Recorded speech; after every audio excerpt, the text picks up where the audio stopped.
नमस्कार प्रिय मित्रों, मैं प्रभाकर कुमार सिंह गुरु पब्लिक स्कूल के इस चैनल से आप सभी का स्वागत करता हूं। आज हम लोगों का ये पहला दिन है और वैसे तो गुरु पब्लिक स्कूल का ये चैनल तो लगभग 2-3 महीना पहले क्रिएट किया गया था, लेकिन इस पे काम नहीं किया गया था। लेकिन ये सेशन अब शुरू हो चुका है, तो इसके माध्यम से हम सभी लोग अब अपने क्लास में जो पढ़ाई हो रही है वो चीज़ हम आप सभी के बीच देना चाहते हैं, ताकि आप लोग घर पे रहकर इस सेवा का लाभ ले सकें। तो इस सेशन का जो पहला शुरुआत है आज, वो है दिस दैट से, दिस दैट ट्रांसलेशन से, जो बेसिक इंग्लिश ट्रांसलेशन से लिया गया है। बेसिक इंग्लिश ट्रांसलेशन से लिया गया है दिस दैट का टॉपिक्स, और ये RK सिन्हा वाला है। मार्केट में मिलता है, 20 रुपये दाम है, आप सभी ले लेंगे। बच्चों, यह जो सेशन है क्लास 2, 3, 4, 5, 6, 7, 8, 9, 10, 10+2 सभी बच्चों के लिए है। यह वैसे तो सभी लोग पढ़ते होंगे, लेकिन हम लोग का जो सेशन चलने वाला है ये एक अनोखा चलने वाला है, पूरे ट्रिक्स के साथ, पूरे नियम के साथ। कुछ ऐसे ट्रिक्स हैं जो ना बुक से है, वो एक स्पेशल बनाया गया है। तो मैं चाहता हूं कि वो ट्रिक्स आपको भी पता चले और आप भी उस ट्रिक्स को समझें और उस माध्यम से उस चीज को आसानी पूर्वक बना सके, ट्रांसलेशन को। तो बहुत इजी तरीका से उस चीज को हम समझेंगे। तो आप लोग सेशन के साथ जुड़े रहें और चैनल को सब्सक्राइब करेंगे, बेल आइकन पर प्रेस करके नोटिफिकेशन को ऑन कर देंगे और कमेंट्स जरूर करेंगे। तो आज का हमारा टॉपिक है दिस एंड दैट। तो दिस एंड दैट, यहां पर देखिए, दिस का मतलब होता है यह, दैट का मतलब होता है वह। दिस और दैट, ये दोनों जो है सिंगुलर सब्जेक्ट होता है। क्या होता है? Singular subject. और दोनों के साथ हम यहां पर इज का प्रयोग करेंगे। इज एक वर्ब है और यह सिंगुलर वर्ब है। दोनों सिंगुलर सब्जेक्ट है, तो वर्ब भी कैसा होगा? सिंगुलर वर्ब ही होगा। तो बच्चों, हमें याद रखना है कि दिस दैट के साथ इज लगता है, और इज का मतलब क्या होता है।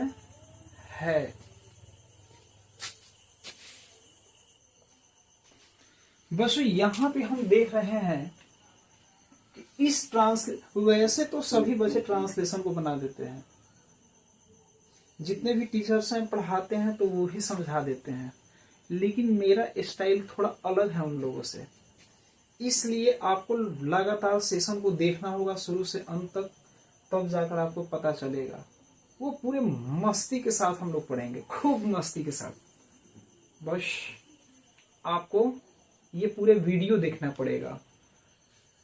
चलिए, तो यहां पे हम देखेंगे कि दिस दैट का ट्रांसलेशन तो सभी बच्चे बना लेते हैं, लेकिन सबसे इसमें इंपॉर्टेंट बात है कि हम एक एंड का प्रयोग कहां करेंगे और कहां नहीं करेंगे, यही मोस्ट इंपॉर्टेंट है। ये बहुत सुंदर तरीके से हम आप लोगों को बताने जा रहे हैं कि एन का प्रयोग कहां करेंगे, कहां नहीं करेंगे। वैसे तो आप देख सकते हैं कि यह राम है, यहां पर मैंने एक सेंटेंस लिख दिया, यह राम है। इसको हम बनाएंगे। तो यह का इंग्लिश देखिए, यह का इंग्लिश क्या होगा? दिस। तो यहां पे मैंने लिख दिया दिस। अब रहा सवाल कि दिस के साथ देखिए है लगा हुआ है। क्या लगा हुआ है। तो यहां पर है लगा हो तो दिस दैट के साथ हम क्या चीज लगाते हैं, इज। तो यहां पे हम इज लगा दिए। क्या लगा देंगे, इज। और उसके बाद जो बच गया उसको बना देंगे। तो बचा कौन सा मेरा, राम। तो राम का इंग्लिश क्या होगा, RAM। मैंने यहां पे लिख दिया दिस इज राम। अब इसमें सवाल उठता है कि क्या यह सेंटेंस सही है, क्या यह सेंटेंस सही है। तो सबसे बड़ी चीज पहले है कि यहां पर an का प्रयोग हम चेक करेंगे कि यहां पर an का प्रयोग लगेगा कि नहीं लगेगा। क्या राम में लगाया गया ये वर्ड आप देख रहे हैं कि यहां पर R लेटर है, A लेटर है, M लेटर है, ये कैपिटल हो गया। तो क्या ये कैपिटल लगाना उचित है। और इसी सब नियमों पर आज हम चर्चा करेंगे बारीकी से, ताकि आपको समझ में आ जाएगा कि कहां पे हमें कैपिटल, किसी भी शब्द का पहला अगर लेटर कैपिटल हो, कभी कभी ये स्मॉल भी होता है, an का प्रयोग कहां करेंगे नहीं करेंगे, ऐसे ही वाक्यों पर हम विचार करेंगे। तो बच्चों हमें ध्यान देना है कि an का पोजीशन जो होता है, मैं ट्रिक्स के माध्यम से भी बतला रहा हूं, ये समझिएगा। an का प्रयोग ट्रांसलेशन में 3 जगहों पे नहीं होता है। 3 जगहों पे वो कौन कौन सा जगह है, थोड़ा सा आप लोग देखेंगे। पहला, खास नाम। क्या है बच्चों, खास नाम। खास नाम क्या होता है,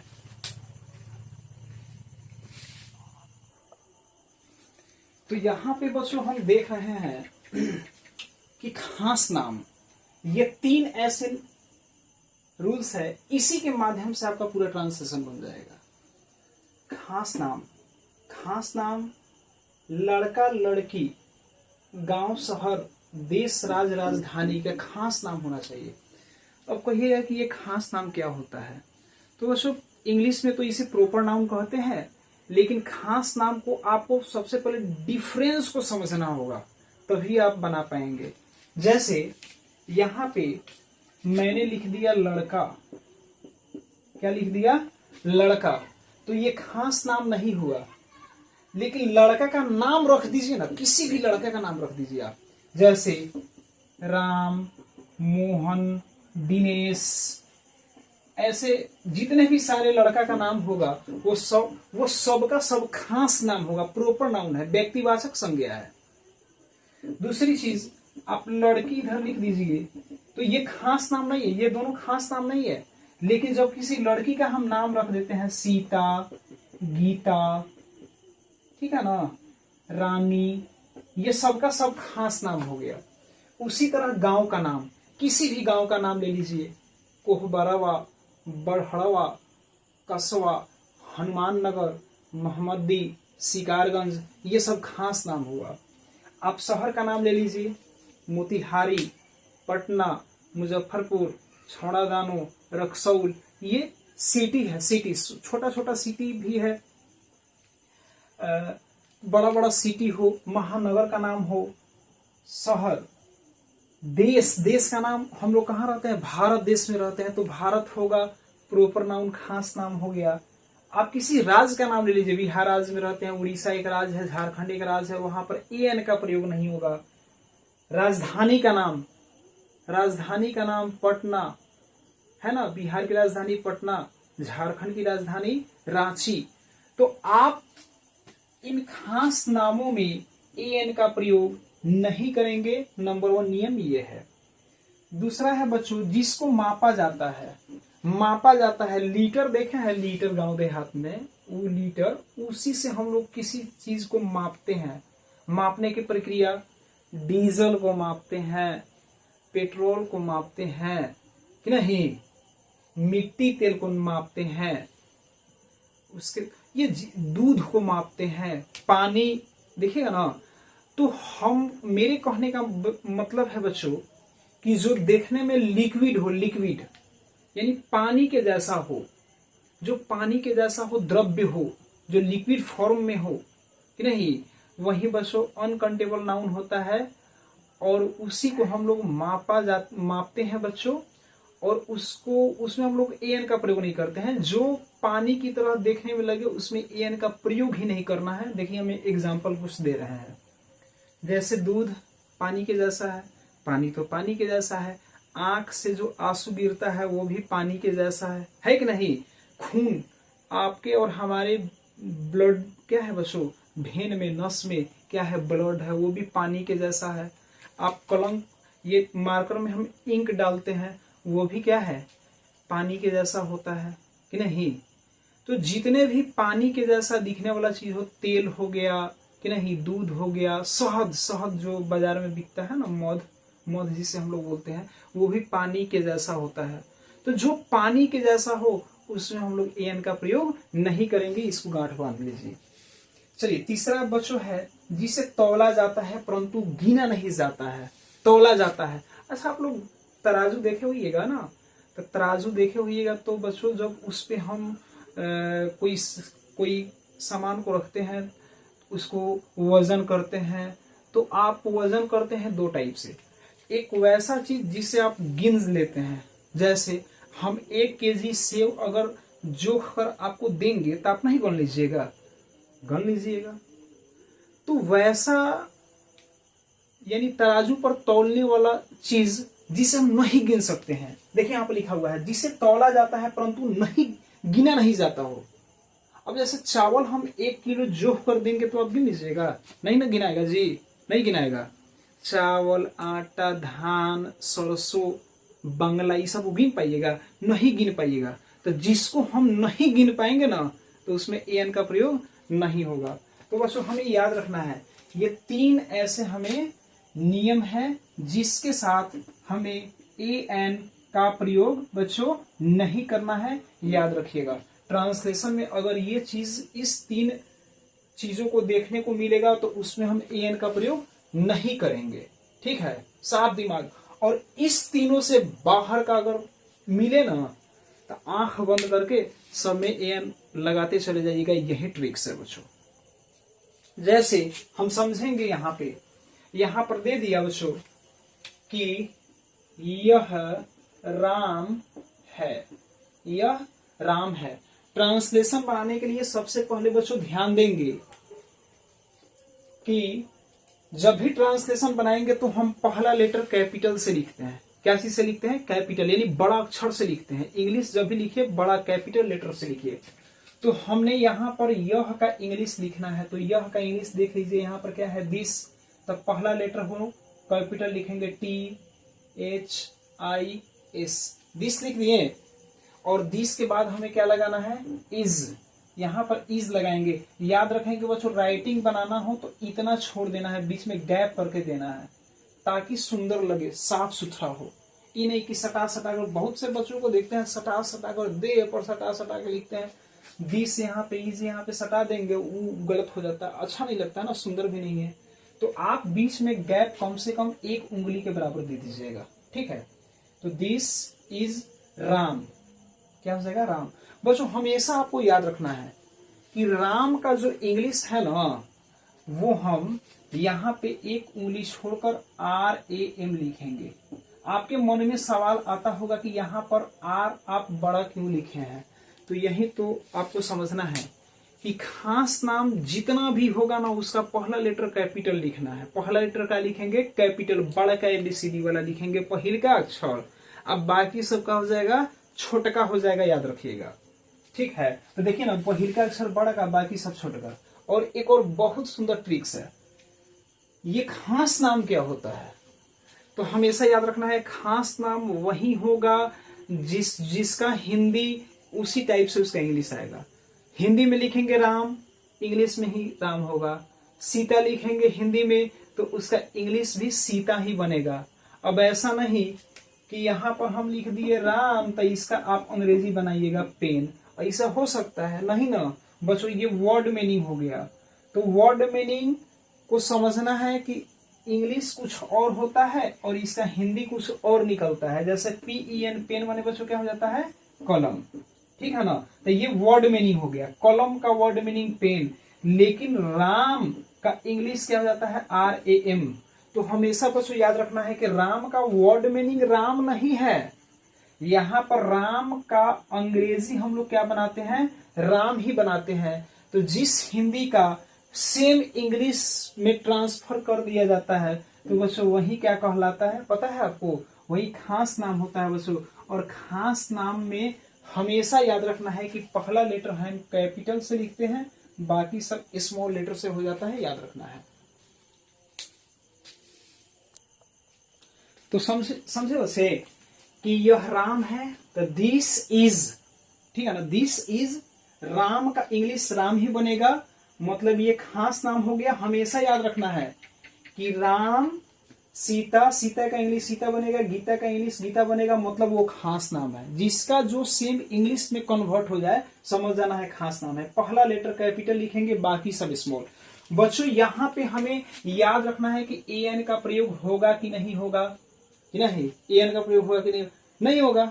क्यों नहीं होगा, तो मैंने आपको बता दिया है ना कि खास नाम लड़का लड़की का नाम हो, गांव शहर का नाम हो, देश राज राजधानी का नाम हो बच्चों, तो वहां पे हम ए एन का प्रयोग करेंगे तो नहीं करेंगे, नियम है, याद रख लीजिए, उसको दिमाग में सेट कर दीजिए बच्चों। दूसरा है जिसको मापा जाता है, यानी जो पानी के जैसा हो, कि नहीं, पानी के जैसा हो। अब हमने यहां पर लिख दिया वह तेल है, तो बच्चों वह का इंग्लिश क्या होता है, तो वह का इंग्लिश क्या होता है डेट। डेट के साथ हम क्या लगा देते हैं, इज। और तेल का इंग्लिश क्या हो जाता है बच्चों, एल, ओ आई एल। यहां पर देखिए एक उंगली का डिफरेंस होना चाहिए। ट्रांसलेशन बनाते वक्त बच्चों पहला लेटर होना चाहिए कैपिटल, बाकी सब स्मॉल हो जाता है कि नहीं। That is L, that is L हो गया। तो यहां पर वह तेल है कि नहीं। बच्चों यहां पर ध्यान देना है कि इसका देखिए तीनों letter O I L small है। क्यों स्मॉल है, क्योंकि ये खास नाम नहीं है, ये खास नाम बच्चों नहीं है, ये वर्ड मीनिंग है। और वर्ड मीनिंग हमेशा छोट में ही लिखना है, तीनों को छोट फॉर्म में लिखे हैं, स्मॉल लेटर से लिखे हैं, याद रखिएगा। ट्रिक्स पता है ना आपको। चलिए बच्चों हम लोग आयल के पहले ए एन लगाएंगे कि नहीं लगाएंगे, तो मैंने अभी नियम देखा है कि जिसको मापा जाता है यानी जो पानी के जैसा हो, तो तेल का रूप कैसा होता है, पानी के जैसा होता है ना, तो में ए एन नहीं लगेगा, याद रखिएगा। जिसको मापा जाता है यानी जो पानी के जैसा हो उसमें ए एन का प्रयोग नहीं होता है, मतलब क्रॉस का चिन्ह है, नहीं होता है, तो इसमें यहाँ पर नहीं लगाएंगे, और लगा दीजिएगा तो गलत हो जाएगा, ठीक है। चलिए ये भी नियम सीख लीजिए। जिसे तौला जाता है परंतु गिना नहीं जाता है कि नहीं। अब जैसे देखिए यह चावल है, नहीं क्या है बच्चों, यह चावल है। यह का इंग्लिश देखिए क्या हो जाता है, दिस, क्या हो जाएगा, दिस। दिस के साथ क्या लगेगा, इज। चावल का बच्चों क्या हो जाएगा, राइस। ध्यान देना है पहला लेटर कैपिटल, बाकी सब स्मॉल, बीच में एक उंगली के अपना स्पेस दे देना है ताकि बच्चों सुंदर लगे, साफ लगे। बच्चों देखिए यहाँ पर राइस, राइस माने क्या होता है, चावल। देखिए राइस ये है ना, का मतलब चावल। राइस एक वर्ड मीनिंग है, ये कोई नाम नहीं बनाया, चावल का इंग्लिश चावल नहीं बनाया है, ठीक है ना। चावल का इंग्लिश क्या बनेगा, वर्ड मीनिंग राइस। और राइस के बच्चों सब स्मॉल में लिखा जाएगा, याद रखना है, वर्ड मीनिंग है। दूसरी चीज यहाँ पर बच्चों ए एन लगेगा कि नहीं लगेगा, तो नहीं लगेगा। काहे नहीं लगेगा, क्योंकि जिसे तौला जाता है परंतु गिना नहीं जाता है। चावल को भी हम तराजू पर तौलते हैं लेकिन गिनते नहीं है कि नहीं, तो इसीलिए यहाँ पर ए एन का प्रयोग बच्चों नहीं होगा। देख लीजिए कि तीनों फॉर्मेट में हम कहीं पर भी ए एन का प्रयोग नहीं किए हैं बच्चों। बच्चों याद रखेंगे कि आप इसको नोट कर लेंगे फिर कॉपी पर, ठीक है ना। इसको आप सभी नोट कर लेंगे और इसी नियम से हमें बनाना है। याद रखना है बच्चों, जिस तरह लड़का लड़की यहाँ अब राम लिखे हैं, अब कोई लड़की का नाम सीता हो जाएगा तो सीता ही होगा, इंग्लिश ए एन का प्रयोग नहीं करना है। गांव का नाम होगा, अब गांव का नाम है यहाँ पर हनुमान नगर, तो यहाँ पर जब हम हनुमान नगर लिखेंगे तो उससे इसी तरह बनेगा। हनुमान नगर का पहला इंग्लिश जो लेटर होगा वो कैपिटल हो जाएगा एच। यहाँ पर ए एन का प्रयोग नहीं होगा, क्यों, क्योंकि हनुमान नगर खास नाम है। तो याद रखना है कि बच्चों ये फॉर्मेट हमें याद रखना है। आप लोग इसे वीडियो को पॉज करके नोट्स कर लेंगे अपने कॉपी में, ठीक है ना। इसको हम साफ करते हैं बच्चों।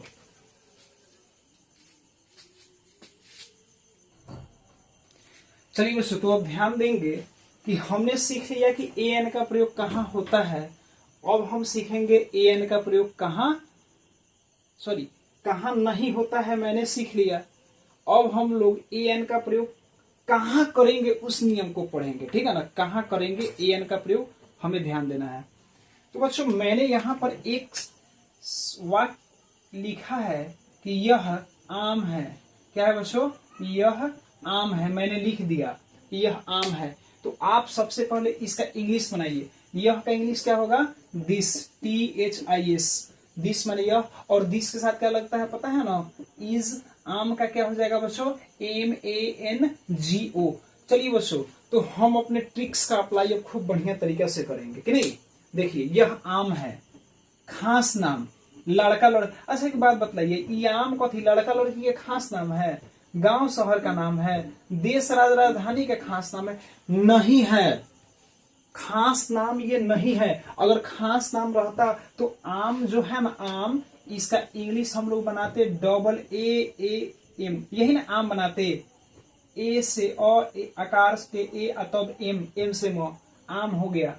तो ये खास नाम कब बनता? जब आम का इंग्लिश आम बनता। लेकिन जब आम का इंग्लिश यहाँ पर देख रहे हैं वर्ड मीनिंग के रूप में आ गया, तो ये खास नहीं है, याद रखना है बच्चों। चलिए अब हम जानेंगे कि यह आम है लिखा हुआ है, तो ये वर्ड मीनिंग है। तो सबसे पहले ध्यान देना है कि सभी स्मॉल लेटर में होगा, कैपिटल लेटर में नहीं होगा।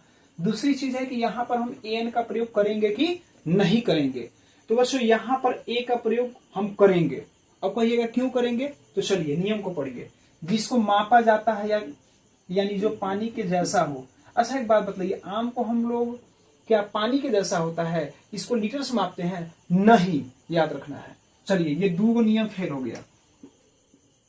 तीसरा नियम है जिसे तौला जाता है परंतु गिना नहीं जाता है। क्या आम को हम लोग तराजू पर तौलते हैं, मार्केट में जाइएगा तो आम क्या देगा? तराजू पे तौल के देगा 1 किलो, तो 4 गो 5 गो आम चढ़ेगा कि नहीं। तो बच्चों जिसे तौला जाता है परंतु गिना नहीं जाता है, क्या आम को हम गिन सकते हैं कि नहीं गिन सकते हैं? गिन सकते हैं। तो याद रखना, यहां पर कौन है कि गिना नहीं जाता हो, लेकिन यहां पर आम को हम लोग गिन सकते हैं। तो याद हमेशा दिमाग में सेट रखना है कि दिस दैट में एन का प्रयोग कहां करेंगे? जहां पर हम किसी वस्तु को क्या करेंगे? गिन लेंगे। तो यहां पर मेरा आम जो है बच्चों, इसको गिन लेंगे, तो यहां पर हम लगा देंगे ए, नहीं, this is a mango, this is a mango, हमेशा दिमाग में सेट कर लीजिए, ठीक है। दूसरी चीज, बहुत ऐसे बच्चे कहेंगे सर यहाँ पे एक नहीं लिखा हुआ है, आप यहाँ पर ए लगा दिए। हाँ, यही तो समझने वाली बात है बच्चों, कि अगर किसी हिंदी वाक्य में एक लिखा हो चाहे नहीं लिखा हो, वहां पर हम ए का प्रयोग कर देते हैं। क्यों? क्योंकि इसको हम लोग गिन सकते हैं। तो गिनने का जो प्रक्रिया है, इसीलिए हम यहाँ पर ए लगाए हैं। अब यहाँ पर एक लिखा हो चाहे नहीं लिखा हो, उससे हमको मतलब नहीं है, मतलब है कि यहाँ पर ए लगेगा। बहुत ऐसे बच्चे हैं कि एक यहाँ पर लिखा होता है तभी ए लगाते हैं कि नहीं, और जब नहीं लिखा रहता है तो छोड़ देते हैं, तो वो गलत हो जाता है। क्योंकि हम तो ऑफलाइन क्लास में हमेशा देखते हैं कि वहां पर एक लिखा हो तो बच्चा लोग ए लगा देता है, एक नहीं लिखा हो तो ए नहीं लगाता है, बस वो तो गलत हो गया है कि नहीं है। तो इसलिए हमेशा याद रखना है कि एक लगा हो या नहीं लगा हो, यहां पर एन का प्रयोग होगा। तो बच्चों हमें अब समझ में आना गया कि यहाँ पर एक लिखा हो चाहे नहीं लिखा हो, यहाँ पर ए लगाएंगे, क्योंकि ये काउंटेबल नाउन है, इसको हम लोग गिन सकते हैं, बस ये नियम है। चलिए दूसरी चीज, आप कहिएगा सर यहाँ पे एन क्यों नहीं लगा है? हाँ ये भी ना है, तो आप याद रखेंगे, आप लोग तो जानते ही हैं, वोवेल, VOWEL, वोवेल माने होता है स्वर, इसकी संख्या 5, AEIOU। वोवेल कितने होते हैं बच्चों? 5, AEIOU। और इसमें जहां पर भी किसी भी वर्ड मीनिंग का पहला लेटर, अब जैसे यहां पर मैंगो मैंने लिख दिया, ये एक वर्ड मीनिंग है, उसी तरह बच्चों एप्पल हो जाता है वर्ड मीनिंग, उसी तरह यहां पर EAR, ईयर माने कान हो जाएगा बच्चों वर्ड मीनिंग। तो हमेशा याद रखना है बच्चों कि किसी भी शब्द का पहला लेटर, किसी भी शब्द का पहला लेटर, जैसे एप्पल का पहला लेटर ए, ईयर का पहला लेटर क्या हो जाएगा ई। तो देखिए ए ई, किसी भी शब्द, ये शब्द जो हो गए तीन अक्षर से मिलकर बना शब्द, तो पहला लेटर क्या है यहाँ पर ई। तो ईयर हो गया मेरा क्या हो जाएगा भावेल, ठीक नहीं। ए लगा हुआ है तो बच्चों क्या हो जाएगा ये भावेल हो गया, कि नहीं। हमें याद रखना है बच्चों। लेकिन मैंगो, MANGO, इस मैंगो का पहला लेटर एम क्या है? एम यहाँ पर लिखा हुआ है नहीं है, तो जो इसमें लिखा होगा वही भावेल होगा और उसी में हम लोग एन लगाएंगे, ठीक है ना। इसमें जो नहीं लिखा होगा वो कॉन्सोनेंट होगा और उसमें हम लोग एन नहीं लगाते हैं, उसमें हम लोग ए लगाते हैं। दिमाग में सेट कर लीजिएगा, ठीक है ना बच्चों। तो यहाँ पर ना इसीलिए ये पांचों में से यहाँ पर पहला लेटर नहीं मिला है, तो इसीलिए हम लोग यहाँ पर ए लगाया है। अब देखिए आगे, वह सेब है। यहाँ पर मैंने बच्चों क्या लिख दिया, वह सेब है। तो वह का इंग्लिश क्या हो जाएगा दैट, और बच्चों डैट के साथ क्या लगता है इज, और इज के साथ बच्चों सेब लगा हुआ है, तो सेब का इंग्लिश क्या हो जाएगा एप्पल। क्या हो जाता है बच्चों एप्पल। तो यहां पर हम देख रहे हैं कि डैट इज एप्पल, यहां तक तो अभी तक तो यानी फॉर्मेट बनाकर यहां पर लाए, लेकिन अभी भी ये अशुद्ध है, ठीक है ना, अशुद्ध है यानी गलत है। क्यों? क्योंकि इस पर बारीकी से आप लोग ध्यान देंगे बच्चों। यहां पर टी मैंने बड़ा लिख दिया, स्पेस दे दिया, तो क्या ये सही नहीं है? तो यहां पर एन का प्रयोग होगा कि नहीं होगा उस पर ना आप चर्चा करिए। तो यहां पर एन का प्रयोग होगा कि नहीं होगा तो हम इस पर चर्चा करेंगे। तो सेब है बच्चों, तो मैंने कहा है कि जिसको आप गिन लीजिएगा, गिन लेंगे हम, तो क्या सेव को नहीं गिन लीजिएगा। 1 किलो सेव जो कर देंगे, 2 किलो 3 किलो सेव जो कर आपको दे देंगे, तो आप क्या करिएगा गन लीजिएगा। 1 गो सेव, 2 गो सेव, 3 गो सेव, 4 गो सेव गन लीजिएगा ना। हाँ, तो गन लीजिएगा तो गणनीय संज्ञा हो गया। तो जो गणनीय संज्ञा है ना उसमें हम लोग एन का प्रयोग कर देते हैं। तो बच्चों ये एप्पल को हम लोग गन लेंगे तो यहाँ पर क्या लगा देंगे ए। क्या लगा देंगे बच्चों ए। चलिए अब ध्यान देना है, एप्पल का बच्चों पहला अक्षर मिलाएंगे मेरा ए। देखिए यहाँ पर भावेल, भावेल आ गया। किसी भी वर्ड मीनिंग का पहला लेटर अगर भावेल हो तो वहां पर आपको ए नहीं लगाना है बच्चों, क्या लगाना है एन लगाना है। तो यहाँ पर ए तो लग गया है, सिर्फ एन लगा देंगे तो एन हो गया। तो डैट इज एन एप्पल, ये आपका सही हुआ, ठीक है। हमेशा बच्चों दिमाग में गांठ पार लेना है कि यहाँ पर एक लिखा हो चाहे नहीं लिखा हो, यहाँ पर हमें एन का प्रयोग करना है नियम के अनुसार। अगर नहीं कहेगा तो नहीं करेंगे, ठीक है ना बच्चों। अब देखिए यहाँ पर एक दे दिया है, वह पतंग है, वह पतंग है। तो बच्चों क्या होता है यहाँ पर इसका इंग्लिश बनाइए वह का, तो वह का इंग्लिश क्या हो जाएगा डैट। डैट के साथ क्या लगाएंगे इज। पतंग का बच्चों क्या हो जाएगा काइट, KITE। ध्यान देना है बच्चों, ये पतंग का इंग्लिश हम लोग पतंग नहीं लिखे हैं, पतंग का वर्ड मीनिंग लिखे हैं काइट। पतंग का इंग्लिश अगर पतंग लिखते तो वो खास नाम हो जाता, लेकिन यहाँ पर पतंग का मैंने वर्ड मीनिंग लिखा है काइट। तो काइट एक वर्ड मीनिंग है। तो अब हमें विचार करना है कि क्या इसके पहले एन लगेगा। अब विचार करिए, क्योंकि पतंग, पतंग क्या होता है आकाश में देखते हैं ना, वो उड़ाया जाता है मकर संक्रांति के सोहर, और बच्चे गांव देहात में तो ऐसे पतंग उड़ाते हैं, ठीक है ना। तो यहाँ पर पतंग को आप लोग गिन सकते हैं कि नहीं गिन सकते हैं? गिन सकते हैं, पतंग को गिन लेंगे।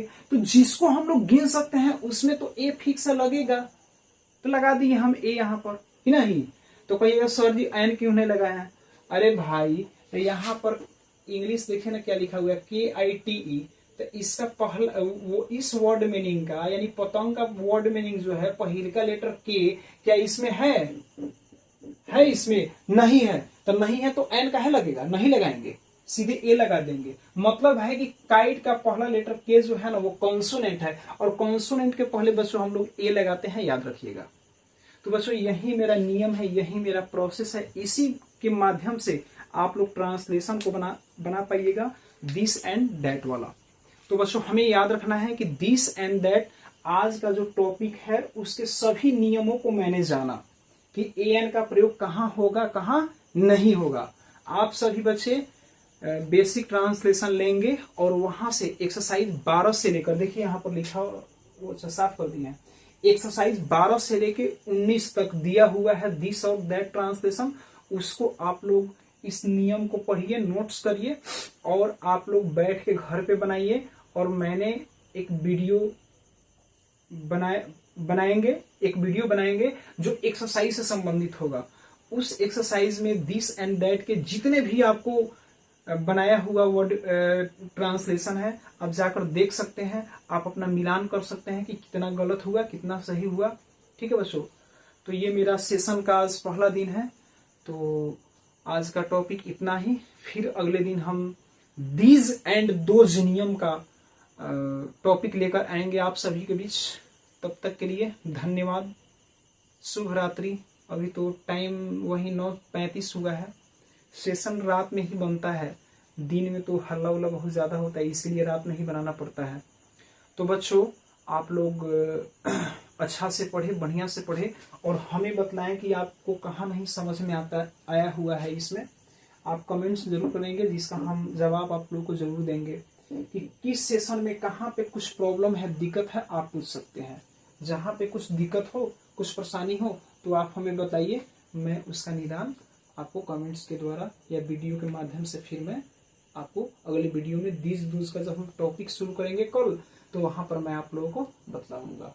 ठीक है, तो इसको नोट कर लेंगे, समझ लेंगे, बना लेंगे बच्चों। तब तक के लिए शुभ रात्रि, गुड नाइट, बाय।